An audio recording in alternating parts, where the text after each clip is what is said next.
So the first technique we'll look at is filtration. So filtration can be used to separate a heterogeneous mixture, such as a mixture of sand and water.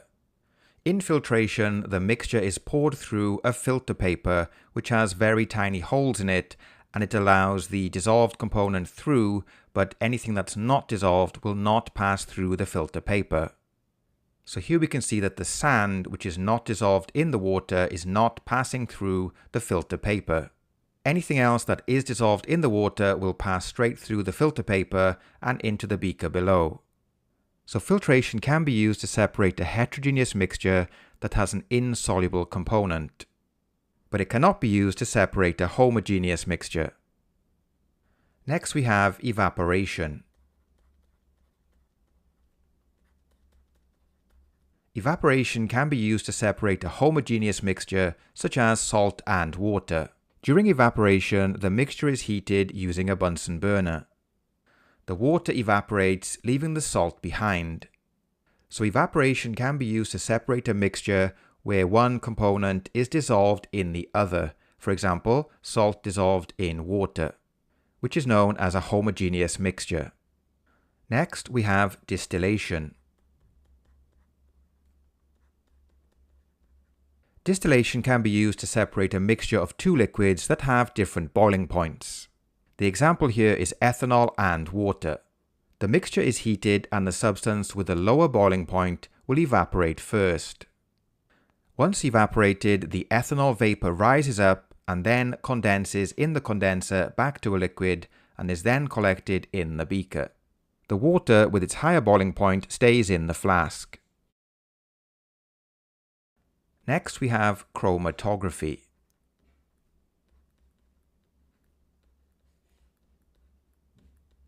The two types of chromatography you see here are paper chromatography on the left and thin layer chromatography on the right, otherwise known as TLC. Chromatography can be used to separate a homogeneous mixture of a solid dissolved in a liquid, for example in an ink. In chromatography, there's a mobile phase and a stationary phase. For example, in paper chromatography, the mobile phase is the solvent and the stationary phase is the paper.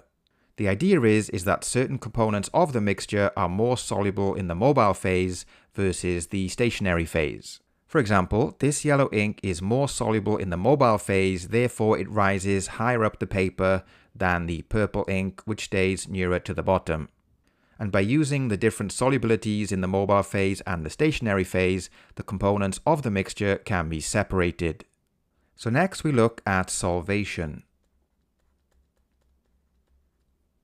Solvation isn't really a separation technique, but it is mentioned in the syllabus, so we'll cover it here. In solvation, an ion is surrounded by a polar molecule, such as a water molecule. So here we can see the sodium ion in the center, and then we can see 6 water molecules which are surrounding the sodium ion. Water molecules are polar, which means they have a slightly negative end and a slightly positive end. In solvation, the water molecules surround the sodium ion, forming ion dipole forces. These ion dipole forces are between the sodium ion and the negative end of the water molecule. And this is basically what happens when a substance such as sodium chloride dissolves in water. This process is also known as hydration, when it specifically involves water molecules. And finally, we have recrystallization, which is a purification technique. In recrystallization, an impure solid is dissolved in a hot solvent. The solution is then cooled, leaving solid crystals to form, and the impurities are left in the solvent. And there we can see our solid crystals.